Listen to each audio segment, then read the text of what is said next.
Maksiat itu bagaikan api, sedangkan kegelapan bagaikan asap. Tiap-tiap ada api pasti ada asap. Tiap-tiap kita buat maksiat akan ada kegelapan menyelimuti hati kita. Itu sudah sepaket, nggak bisa dipisahin.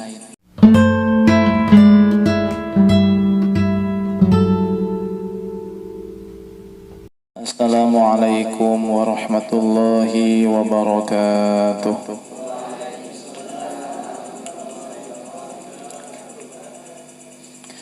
Alhamdulillah wassalatu wassalamu ala sayyidina Muhammad ibn Abdillah wa ala alihi wa sahbihi wa mawala, amma ba'du.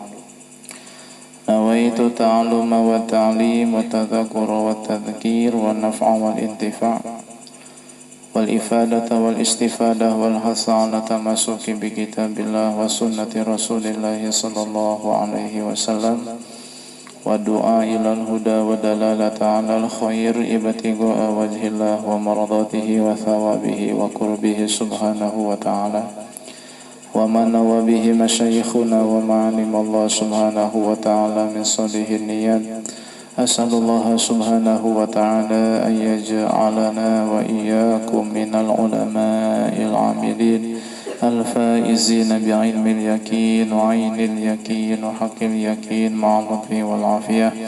اللهم إنا نسألك علما نافعا ورزقا واسعا حلالا كثيرا طيبا مباركا من غير مشقة ولا تعب ولا حساب وعملا متقبلا وولدا صالحا وعمرا طويلا في طاعة الله ورواد العيش وبدنا صحيحا وشفاء من كل داء وسقم برحمتك يا أرحم الراحمين. اللهم إنا نسألك العلم اللدني والمشرب الصافي الهني وهاب يغني. اللهم إنا نعوذ بك من علم لا ينفع ومن قلب لا يخشى ومن نفس لا تشبع ومن عين لا تدمع ومن دعوة لا يستجاب لها. سبحانك لا علم لنا إلا ما علمتنا إنك أنت العليم الحكيم وتب علينا إنك أنت التواب الرحيم. اللهم ارزقنا فهم النبيين وحفظ المرسلين وسرعة إلهام المقربين. صل وسلم على سيدنا محمد وعلى جميع الأنبياء والمرسلين والحمد لله رب العالمين. Segala puji dan syukur atas nikmat Allah subhanahu wa ta'ala yang maha ghafur. Salawat dan salam tetap tercurahkan kepada baginda Nabi besar Muhammad sallallahu alaihi wasallam, juga kepada para keluarganya, para sahabatnya, dan kita selaku umatnya. Mudah-mudahan kita semua mendapatkan syafaatul uzma dari beliau di hari kiamat nanti. Amin ya Allah ya Rabbal Alamin. Para hadirin dan hadirat, muslimin dan muslimat rahimakumullah, para sepuh yang saya muliakan, bil khusus Bapak Ustadz Dimaskun, Bapak Ketua RT 8 beserta jajarannya, Ibu dan Bapak sekalian yang hadir pada malam hari ini, mudah-mudahan semuanya diberikan kemuliaan oleh Allah subhanahu wa ta'ala, diberikan derajat setinggi-tingginya oleh Allah subhanahu wa ta'ala, mendapatkan umur yang panjang, badan yang sehat, rezeki yang luas, kekuatan iman dan Islam, diberikan taufik dan hidayah, keturunan yang soleh dan solehah, berkah, selamat, rahmat dunia dan akhirat. Amin ya Allah ya Rabbal Alamin. Hadirin dan hadirat rahimakumullah, alhamdulillah, dengan izin Allah subhanahu wa ta'ala pada malam ini kita bisa menghadiri kajian rutin di Balai RT 8 dalam keadaan sehat walafiat. Untuk kajian kita pada malam Rabu kali ini, karena ini bertepatan dengan awal bulan, sebagaimana telah kita rencanakan sejak awal, yaitu kita akan mengkaji kitab Tajul Arus karangan Al-Imam Ibnu Athaillah As-Sakandari, atau dengan nama aslinya adalah Imam Ahmad bin Muhammad bin Abdul Karim bin Atha'illah As-Sakandari radhiyallahu anhu. Kitab ini membahas tentang masalah hati. Kitab ini khusus menceritakan tentang ihsan. Bagaimana cara kita untuk bisa ihsan. Sebagaimana disebutkan dalam hadis Nabi, ihsan itu adalah an ta'budallaha ka'annaka tarah fa in lam takun tarah fa innahu yaraka. Jika kamu beribadah, maka beribadahlah kepada Allah seolah-olah kamu melihatnya. Jika kamu tidak bisa melihatnya, maka yakinkan bahwa Dia melihatmu. Supaya kita bisa ihsan, maka kita harus mempelajari ilmu ihsan. Dan ilmu ihsan ini lebih populer dari dulu hingga sekarang dengan sebutan ilmu tasawuf atau ilmu akhlak atau ilmu tahdzibun nufus, pensucian jiwa. Sebagaimana fisik kita harus disucikan, dibersihkan dari najis dan kotoran, maka hati kita lebih pantas untuk kita bersihkan, lebih layak untuk kita sucikan, sebab kita kembali kepada Allah Subhanahu wa taala. Jika ingin selamat harus memiliki hati yang bersih. Sebagaimana firman Allah Subhanahu wa taala, "Yauma la yanfa'u malu wala banun illa man atallaha biqalbin salim." Yang akan selamat hanya orang yang memiliki hati yang bersih, yang akan bebas dari api neraka, yang akan mendapat kebahagiaan surga adalah orang yang memiliki qalbun salim, hati yang bersih.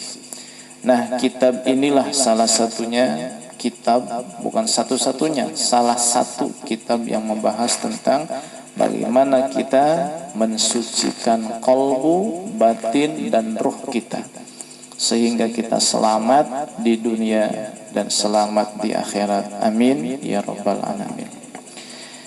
Kita lanjutkan kajian bulan yang lalu, masih seputar taubat. Di dalam kitab tasawuf manapun, hal yang pertama kali dibahas sebelum masalah-masalah yang lain adalah masalah taubat. Sebab taubat ini menurut Imam Haddad adalah awwalu qadamin yadhu'uhal 'abdu fi suluki tariqil akhirah. Adalah langkah pertama seorang hamba yang harus ia langkahkan dalam menapaki jalan menuju akhirat. Kalau kita ingin berjalan menuju akhirat, maka langkah yang pertama adalah taubat. Al-Imam Ibnu Atha'illah As-Sakandari, beliau mengatakan di dalam kitab Tajul Arus, kita pelajari ini, bahwasanya jika kamu ingin bertobat, maka janganlah bosan untuk selalu merenung, bertafakur, introspeksi, mengkoreksi diri sendiri. Hitung dan kaji apa yang sudah kita ucapkan, apa yang sudah kita perbuat dari mulai bangun tidur hingga hendak tidur. Jika kita menemukan amalan kita selama sehari semalam itu baik, maka hendaklah kita memuji Allah dengan mengucapkan Alhamdulillah. Tapi jika sebaliknya, maka kita harus cepat-cepat minta ampun kepada Allah Subhanahu wa taala dengan mengucapkan Astaghfirullahal azim. Wa 'anis Syaikhi Makinuddin Al-Asmari rahimahullahu taala wa kana minas sab'atil abdali. Diriwayatkan dari Syekh Makinuddin Al-Asmar rahimahullah, dan beliau ini termasuk salah satu dari wali abdal yang 7. Jumlah wali abdal para ulama berbeda pendapat. Sebagian ada yang mengatakan 7, sebagian ada yang mengatakan 40, dan ada juga yang mengatakan 313. Nah, beliau Imam Ibnu Athaillah dalam kitab ini mengatakan wali abdal itu jumlahnya 7, dan salah satunya yang hidup pada masa tersebut adalah Syekh Makinuddin Al-Asmar. Dikatakan wali abdal, abdal itu dari kata badal yang artinya pengganti. Maksudnya ketika salah satu daripada mereka wafat, maka pasti Allah mencarikan gantinya. Dan begitu seterusnya hingga menjelang kiamat. Tidak akan pernah berkurang dari 7. 1 meninggal, Allah ganti yang lain. 2 meninggal, Allah ganti 2. Jadi nggak pernah kosong. Ya, kalau pengen mencalonkan diri masih boleh ya. Siapkan diri untuk mencalonkan diri menjadi wali abdal. Bisa? Bisa atau tidak? Bisa. Kenapa tidak bisa? Babullahil wasi', pintu rahmat Allah sangat luas. Ya. Tapi sedikit orang yang minat mencalonkan diri jadi wali abdal. Kalau mencalonkan diri jadi dewan banyak, mencalonkan diri jadi lurah banyak, mencalonkan diri jadi bupati banyak, jadi presiden banyak. Bahkan yang dulu orang tidak mau sekarang berlomba-lomba mencalonkan diri. Jadi apa? Calon ketua RT. Dulu pada nggak mau, sekarang subhanallah ada pemilihannya ketua RT. Luar biasa. Ya enggak? Gitu. Tapi mencalonkan diri jadi wali abdal banyak yang tidak mau. Ada riwayat dari Syekh Makinuddin Al-Asmar, dan beliau ini adalah salah satu daripada wali abdal yang 7. Dia berkata, kuntu fi ibtida'i amri akhitu wa ataqawwatu min dalika wa kuntu u'iddu kalami bin nahari, atau a'uddu kalami bin nahari.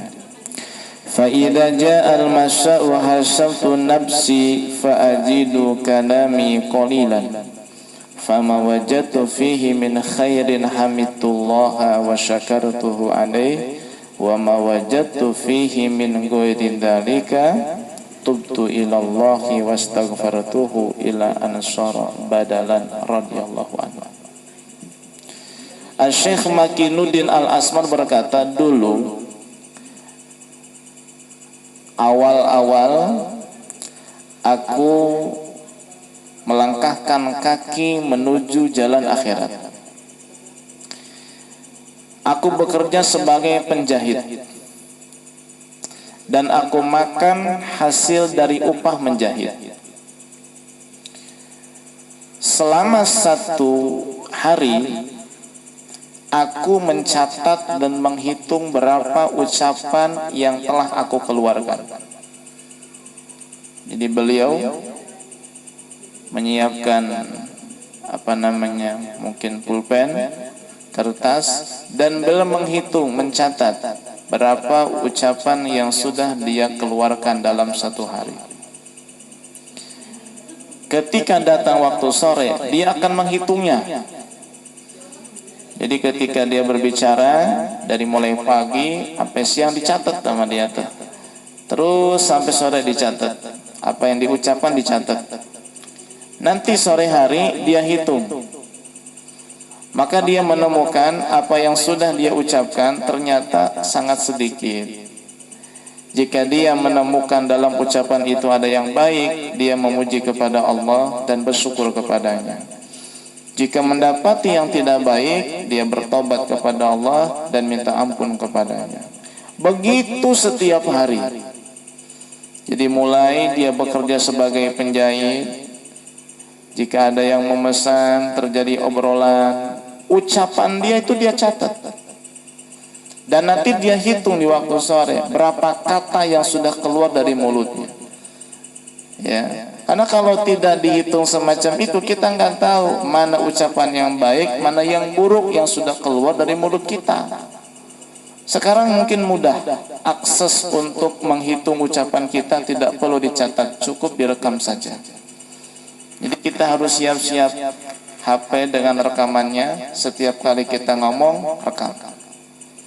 Berhenti, stop. Mulai ngomong, rekam lagi. Berhenti ngomong, stop. Nanti sore atau malam menjelang tidur, putar kembali rekaman tadi siang. Jika mendapatkan ucapan yang baik, bersegeralah memuji Allah dan bersyukur kepadanya. Tapi jika menemukan ucapan yang tidak baik, seperti menggoda perempuan, seperti berbohong, seperti menggibah, seperti mengadu domba, cepat-cepat minta ampun kepada Allah Subhanahu wa taala. Kita lihat kayaknya sepele. Ternyata dengan amalan semacam tadi, Syekh Makinuddin Al-Asmar bisa menjadi seorang wali abdal. Jadi proses untuk menjadi seorang wali itu ya macam-macam cara ibadah kepada Allahnya. Tidak melulu tiap hari puasa sunnah atau tiap malam sholat tahajud. Enggak mesti kayak gitu juga. Bukankah pernah saya ceritakan seorang syekh, seorang ulama yang dia menjadi wali bukan karena puasa sunnah dan tahajudnya, bukan karena zikirnya, tapi karena bersabar menghadapi celotehan, omongan, cacian, makian siapa? Istrinya. Jadi wali karena bersabar menghadapi buruknya akhlak istri. Ada yang masih ingat siapa namanya? Syekh Abdurrahman Bajal Hafa. Itu jadi wali karena bersabar. Nah, Syekh Makinuddin jadi wali karena apa? Muhasabah. Selalu mengkoreksi diri sendiri. Selalu introspeksi terhadap diri sendiri. Ila ansara badalan, sampai dia menjadi wali abdal. Begitu. Wa'lam, ketahuilah, annahu iza kana laka wakilun yuhasibu nafsahu wa yuhaqqiquha fa anta la tuhasibuhu limuhasabatihi nafsah. Ketahuilah, seandainya kita mempunyai seorang wakil, wakil kita ini pandai mengkoreksi dirinya sendiri, ya, pandai muhasabah terhadap dirinya sendiri, meneliti kesalahan dan kekurangannya sendiri, pandai memperbaiki diri sendiri. Maka kita tidak perlu repot-repot untuk mengkoreksi dia. Kita tidak perlu repot-repot untuk menilai dia. Kita tidak perlu repot-repot untuk memperbaiki aib dan kesalahannya. Kenapa? Karena dia sudah pandai mengkoreksi, menteliti, membenarkan, muhasabah dirinya sendiri, mengkaji, menghitung dirinya sendiri. Wa in kana wakilan ghayra muhaqqiqin li nafsi. Tapi kalau kita punya seorang wakil yang ia tidak pernah mengkoreksi dirinya sendiri, tidak pandai membenarkan kesalahan dan aibnya sendiri, fa anta tuhasibuhu wa tuhaqqiquhu wa tubalighu fi muhasabatihi, maka kita sebagai majikannya, kita akan membenarkan dia, mengkoreksi dia, menilai dia. Kita akan lebih teliti lagi dalam membenarkan, meluruskan dia. Kenapa? Karena wakil kita tidak pandai dalam mengkoreksi dirinya sendiri. Kalau kita punya seorang pembantu misalnya, Kita perhatikan kalau dia salah ternyata dia cepat-cepat memperbaiki kesalahan itu. Tiap kali dia membuat kekeliruan, dia cepat-cepat meluruskan kekeliruan itu. Tiap kali dia berbuat keteledoran, maka dia cepat-cepat untuk membenarkan, memperbaiki keteledoran tersebut. Maka kita sebagai majikan nggak perlu kita untuk menasihatinya, nggak perlu. Kenapa? Karena dia sudah bisa memperbaiki dirinya sendiri. Jelas? Nah, sekarang kaitannya antara kita dengan Allah Subhanahu wa taala. Fa'ala hada yang bagi laka an yakuna amaluka kulluhu lillah. Atas dasar ini, maka hendaklah kita jadikan semua amal perbuatan kita semata-mata karena Allah. Mengaji karena Allah, bekerja karena Allah, sholat karena Allah, sedekah karena Allah, puasa karena Allah. Jangan karena yang lain. Dan jangan pernah la taro annaka taf'alu filan wallahu ta'ala la yuhasibuka wa la yuhaqiquka. Dan jangan pernah kita meyakini bahwa perbuatan yang kita lakukan tidak akan diperhitungkan, tidak akan dikoreksi dan diteliti oleh Allah Subhanahu wa taala. Jangan. Pertama, kita harus beramal secara ikhlas karena Allah. Mungkin istri ketika berkhidmat kepada suami tulus ikhlas karena Allah, bukan karena suaminya. Meskipun suaminya hitam, jelek, keriting, hidup lagi. Astagfirullahaladzim. Tapi jangan lihat karena suaminya, lihat karena Allahnya, karena Allah yang perintahkan. Ketika seorang suami bekerja menafkahi istrinya, padahal istrinya jelek, hitam, belekan lagi. Misalnya, naudzubillah min dzalik. Jangan lihat istrinya, tapi lihat karena dia adalah perempuan yang dia ambil dari keluarganya dengan kalimat yang mulia, kalimat yang suci. Dengan perjanjian yang berat, maka dia bertanggung jawab untuk melindungi, untuk menyelamatkan akhirat dan dunianya wanita tersebut.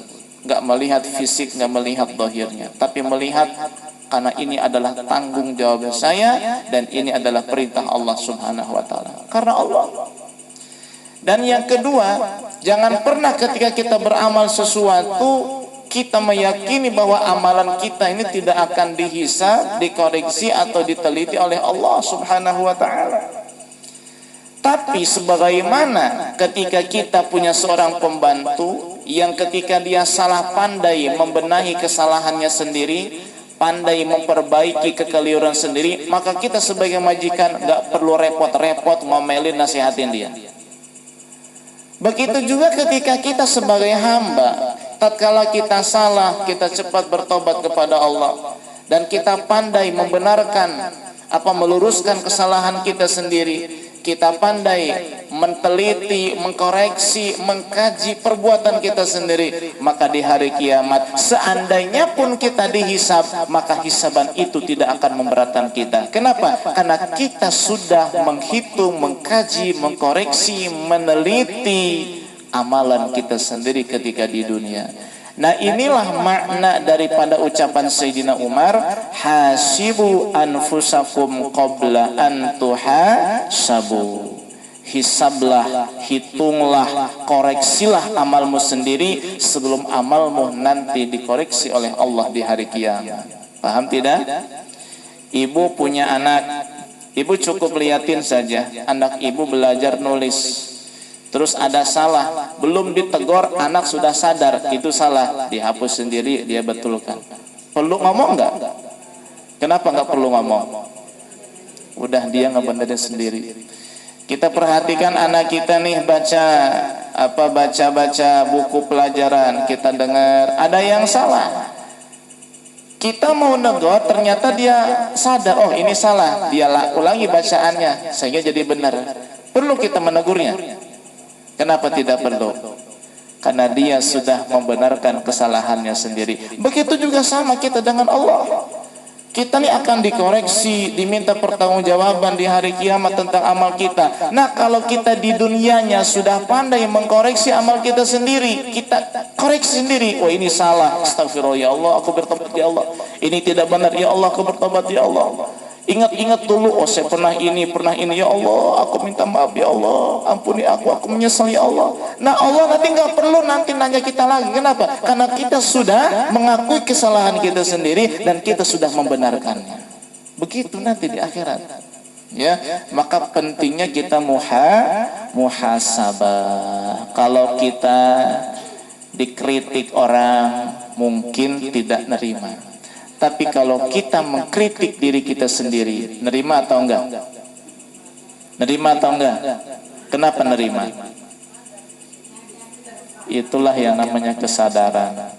Ya, kalau dikritik oleh diri sendiri tidak nerima, itu namanya orang gila. Wa idza waqa'a minal 'abdi dzambun, jika suatu dosa menimpa seorang hamba, waqa'a ma'ahu zulmatun, maka kegelapan akan menimpa hamba tersebut bersama dengan dosa yang dia lakukan.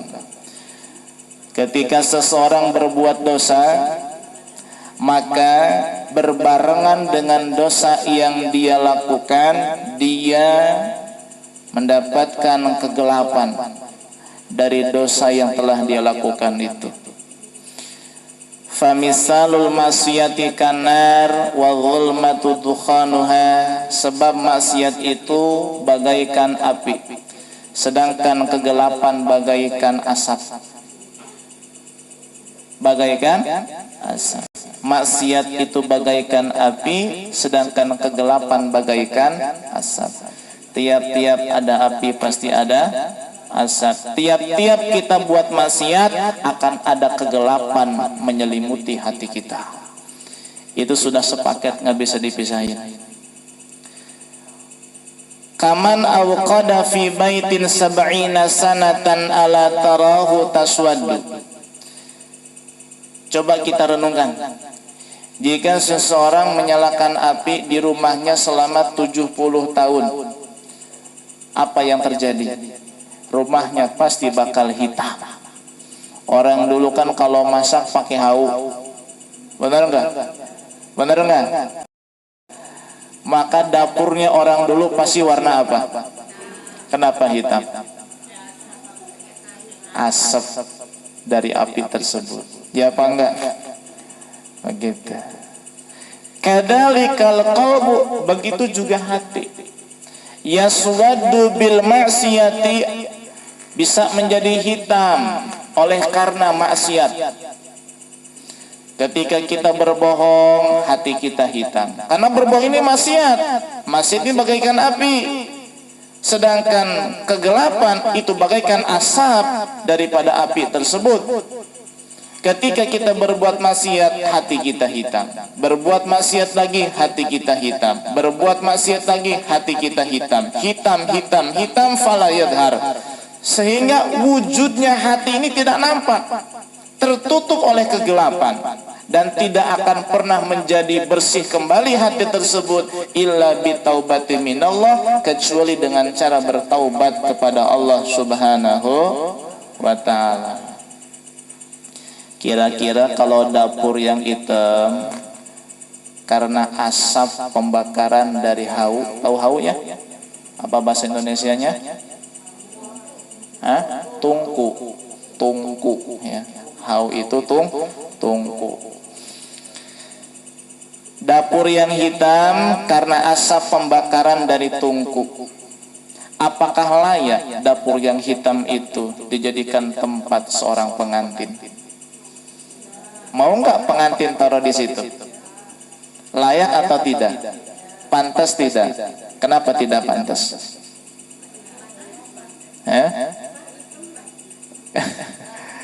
Kenapa tidak pantas? Nggak sesuai, nggak cocok. Begitu juga sama nih hati kita, kalau hitam, nggak mungkin ada sifat-sifat baik di dalamnya. Sifat tawadu bagaimana mungkin bisa masuk ke dalam hati yang hitam?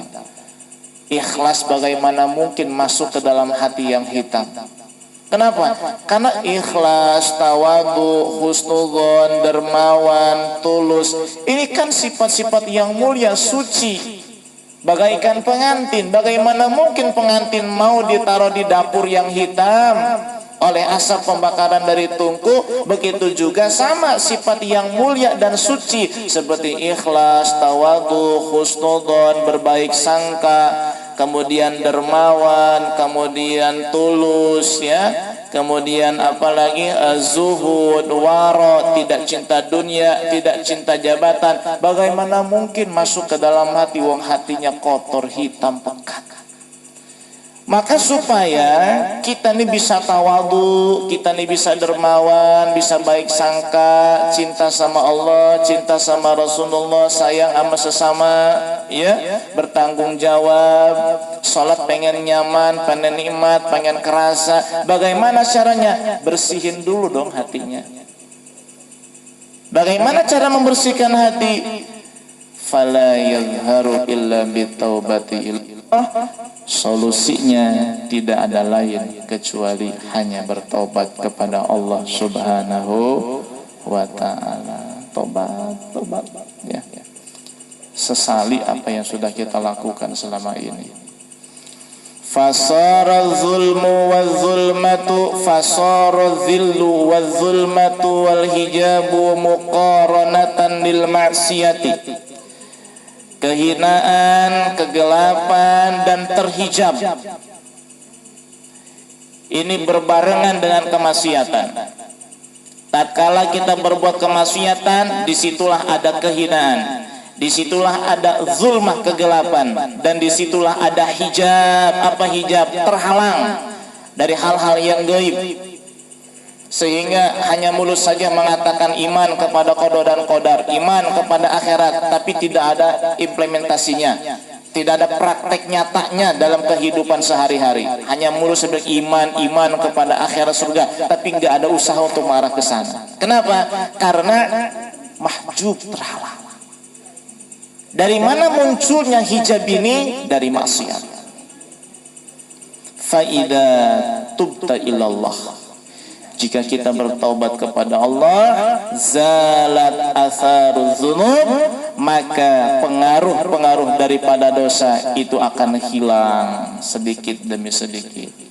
Apa pengaruh daripada dosa? Tadi 3 hal itu.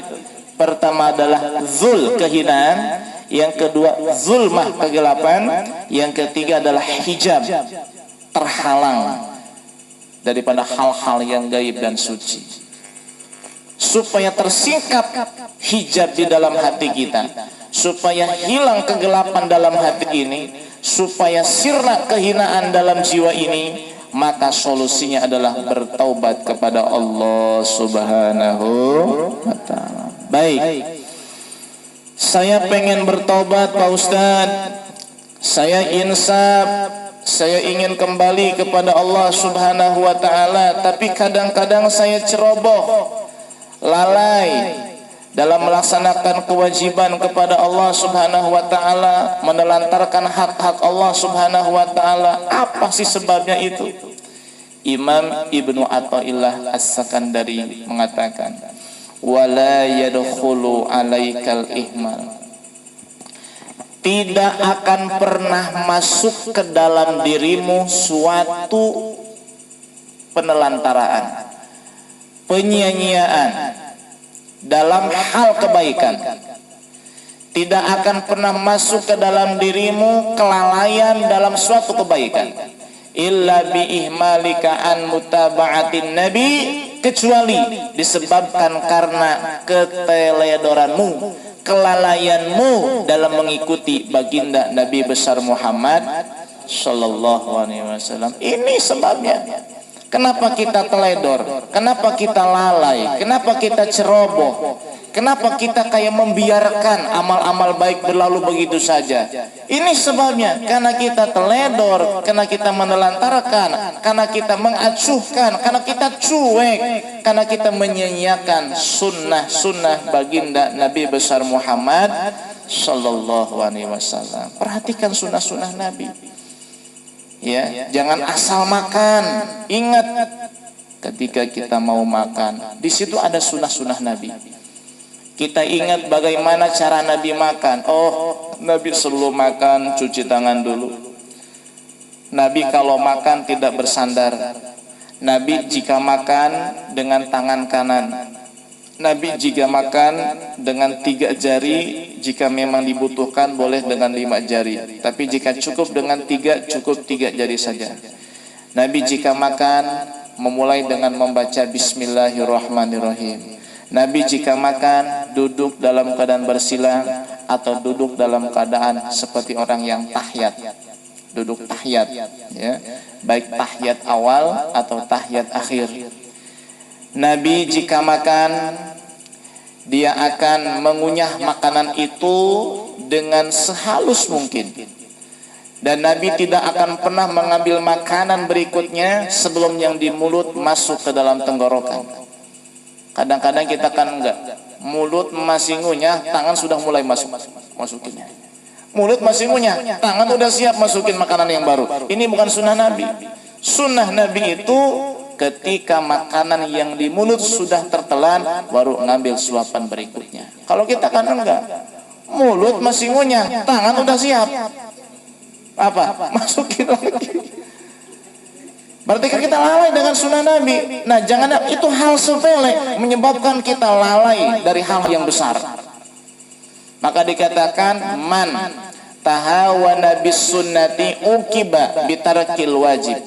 Barang siapa yang menyia-nyiakan, menelantarkan, menyepelekan yang sunnah, maka dia akan diberi hukuman meninggalkan yang wajib.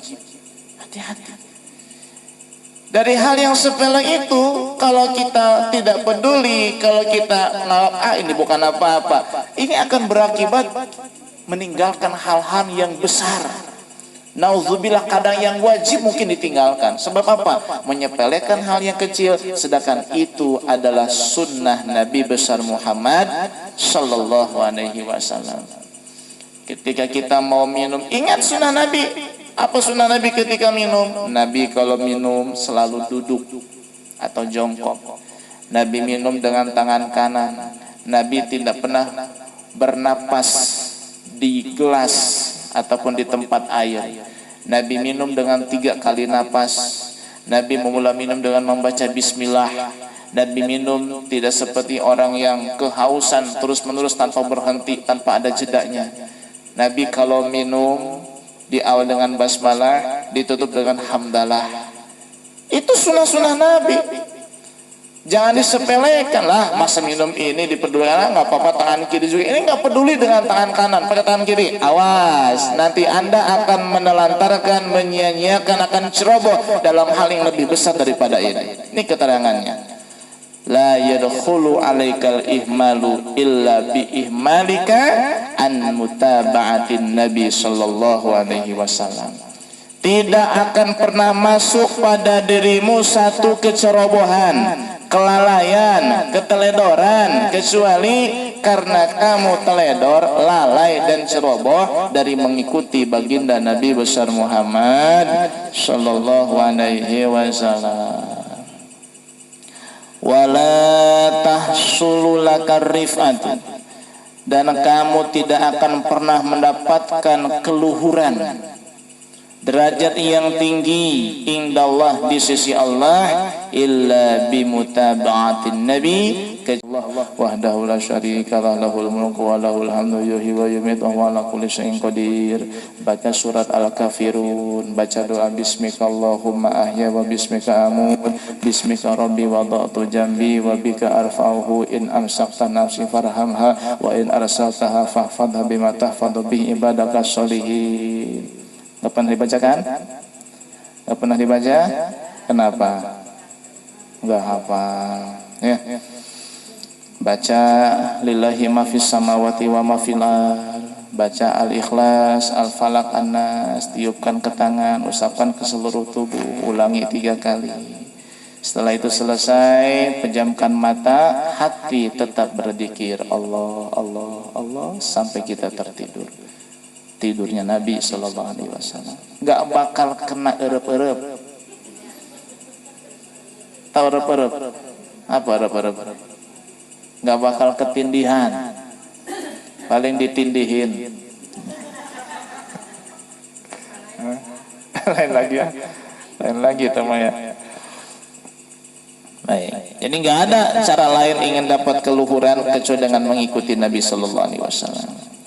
Wal mutaba'atu lahu alaihi salatu wassalamu ala qismain jaliyatun wa khafiyatun.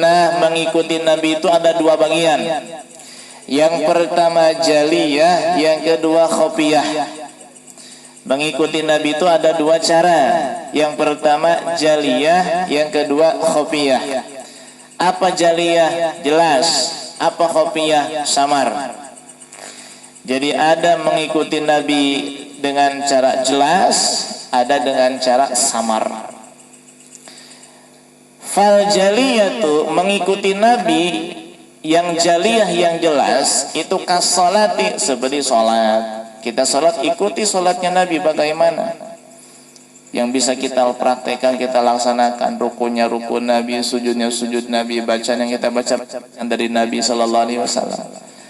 Kemudian sholat-sholat sunnah kita laksanakan, sholat duha, sholat qabliyah, ba'diyah, sholat witir. Udah pada witir belum ini? Belum ya, nanti akhir malam ya insyaallah kalau bangun ya. Kalau enggak lewat tahajudnya, sholat isyroknya, sholat sunnah ya, sholat isti'adah, sholat ridha, sholat istikharah, sholat hajat ya, sholat mutlak.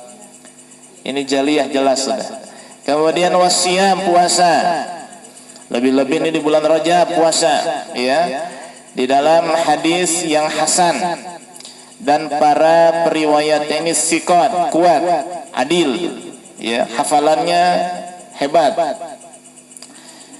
Dari Abul Hasan Ali, dalam hadis itu dikatakan bahwa Urwah bertanya kepada Abdullah bin Umar.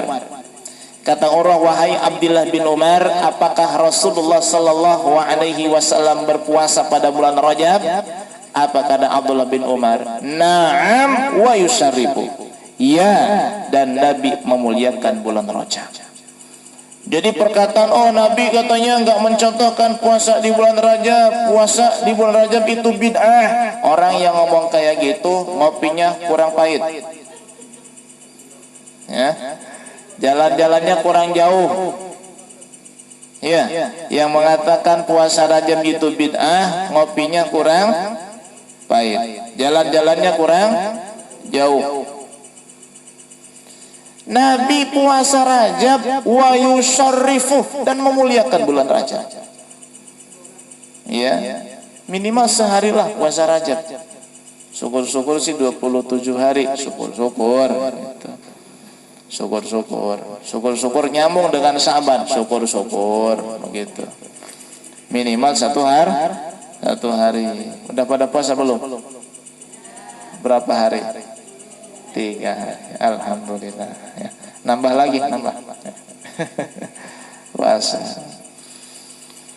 Puasa Senin Kamis 3 hari dalam 1 bulan. Puasa hari Asyura, puasa hari Arafah, puasa. Ini sudah jelas ngikuti Nabi yang jelas.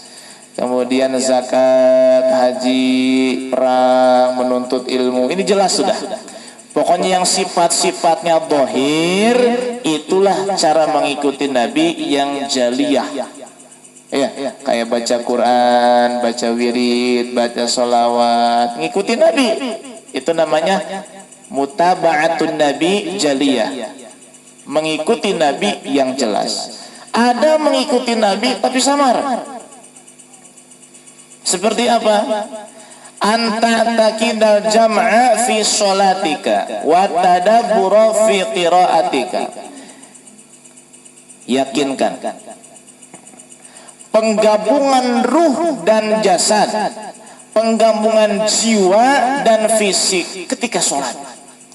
Tatkala kita sholat, ini jangan hanya gerakan tangan, ucapan lidah, jangan hanya kita sujud, ruku, duduk, berdiri. Ini namanya fisik, Pak. Gabungkan antara fisik dengan ruh. Artinya apa? Khusyuk di dalam sholat. Itu mengikuti Nabi, tapi kan gak jelas, susah. Penggabungan antara ruh dan jiwa, penggabungan antara kalbu dan fisik ketika kita sholat. Dan ketika membaca Quran, hendaklah kita mentadaburinya. Simak apa yang kita baca, renungkan, fikirkan apa yang kita baca. Fa in fa'alta ta'ataka as-salati wal qira'ati wa lam tajid fiha jam'an wala tadabburan fa'lam annabika maradan batinan min kibrin aw ujbin aw ghairi dzalik.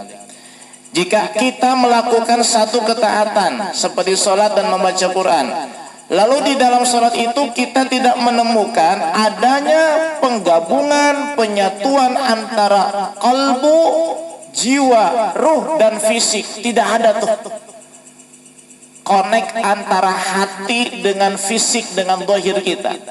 Lidah kita membaca Fatihah tapi pikiran kita ke pasar Cigande. Ya.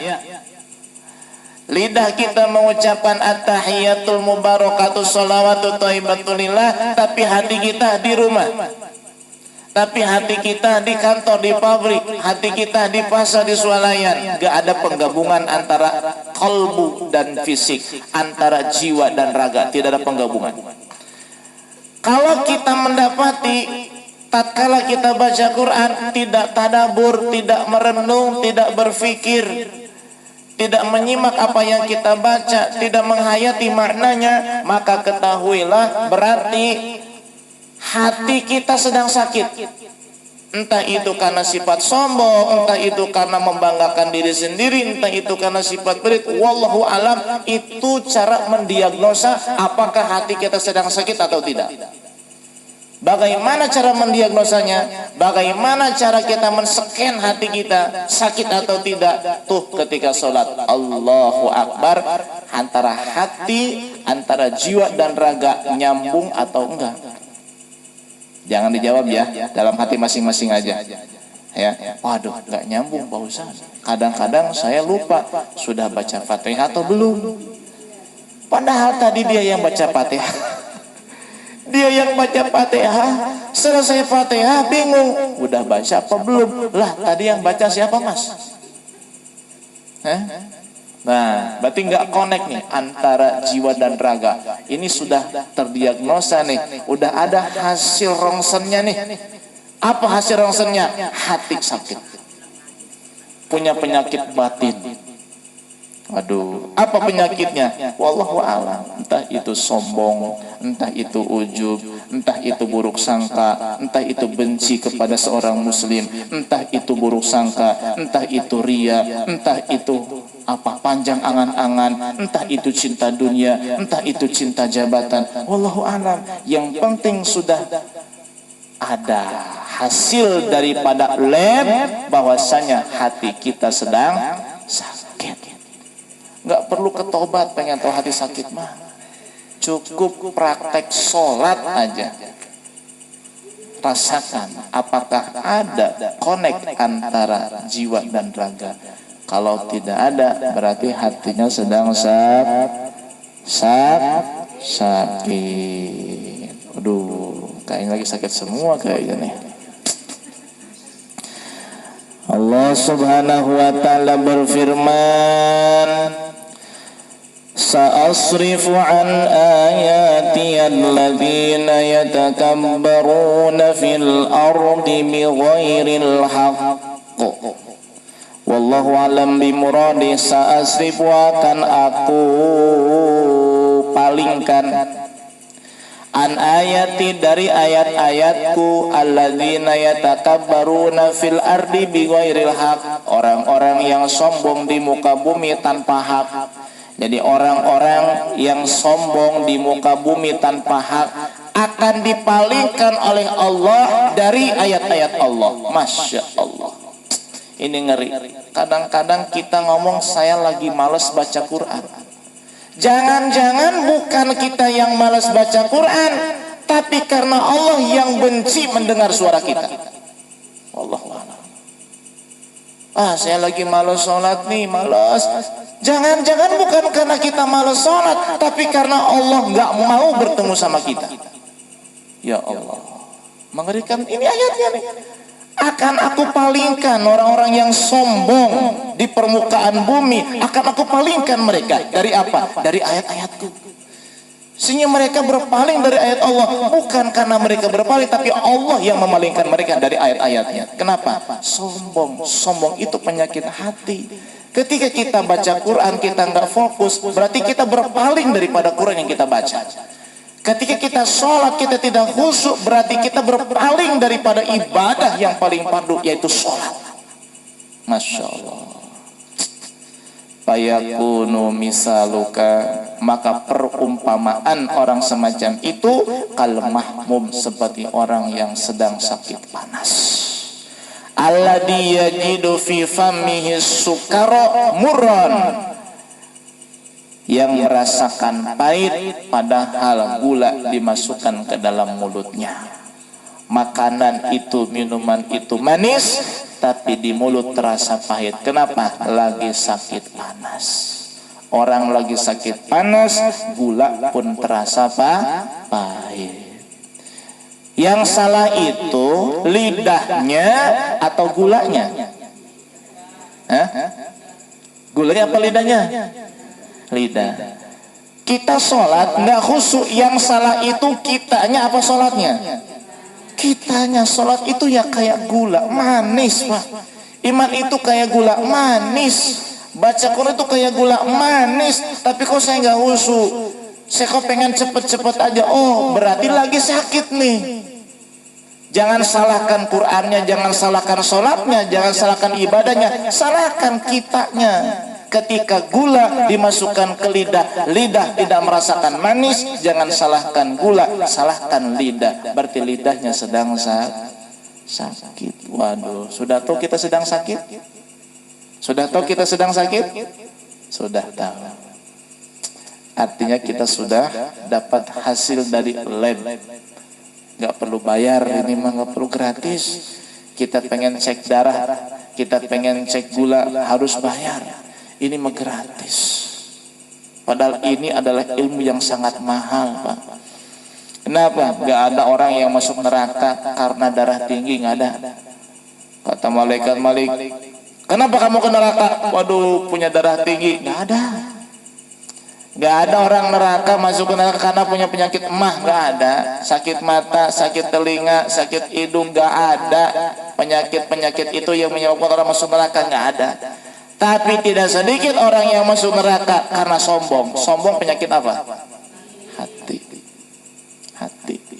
Jadi penyakit hati itu lebih berat, lebih berbahaya daripada penyakit fisik.